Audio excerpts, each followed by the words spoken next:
Hello and welcome to what's in this week's Oban Times, or Witwat, with me, Sandy Neal.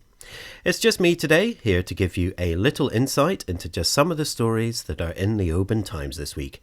You can read all the stories and lots more online by going to www.westcoasttoday.co.uk or by picking up a printed copy in newsagents, supermarkets and petrol stations.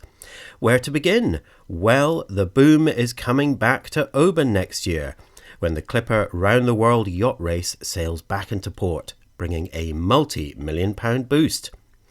Dad of two, Scott Rowan, says he will be taking the love and kindness of Oban with him when he goes into the operating theatre in Bristol for hole-in-the-heart surgery paid for by a GoFundMe appeal. A Mull business which burned to the ground late last year is preparing to reopen after an incredible community effort. Plans have been revealed for a pop-up sauna to be situated at Oban's Gadavan Sands. In ferry news, and ferry superfan Calum MacKinnon is all on board with his nickname Cal Mac, and rightly so. The 11-year-old from Barra knows the ins and outs of all Cal Mac's fleet. Past to present, Cal Mac's knowledge of Cal Mac's history is just genius. You can read all about it in this week's Oban Times. There are more delays to fixing Jura's council-run ferry service, which forces all islanders to brave a dangerous ladder when the vessel is off. Fares on the Corran ferry across Loch Linnhe have increased by 10%.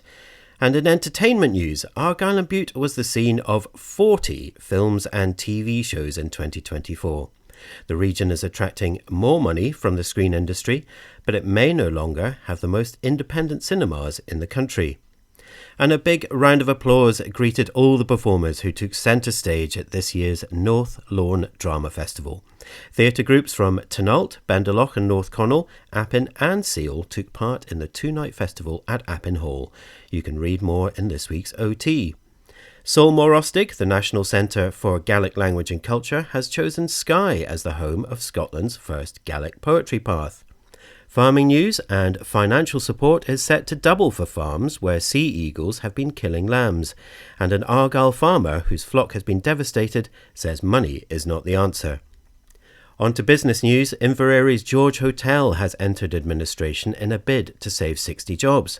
You can read more about that shock announcement on our website, www.westcoasttoday.co.uk, and in this week's Argyllshire Advertiser. Moving northwards up the coast, and in this week's Loch Arbor Times, Highland Council has hit the pause button on its contentious visitor levy scheme. Fort William and Ardnamurchan councillor Kate Willis says she wants to draw a line under an error of judgment, which led to her being handed a censure by the Standards Commission. Armadale Castle, the 19th century sky castle that was once the home of the MacDonalds of Sleat, is to be sold along with its trust owner's other land and assets due to financial challenges. The move has drawn criticism from the local community council and MSPs. And staff and pupils held a party to celebrate confirmation that Dura Primary School will remain open for the foreseeable future. Hooray!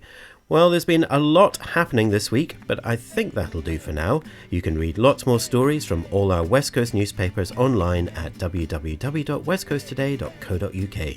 And don't forget to pick up your copy of our titles this Thursday and Friday. So it's goodbye from me, Sandy Neal. Bye!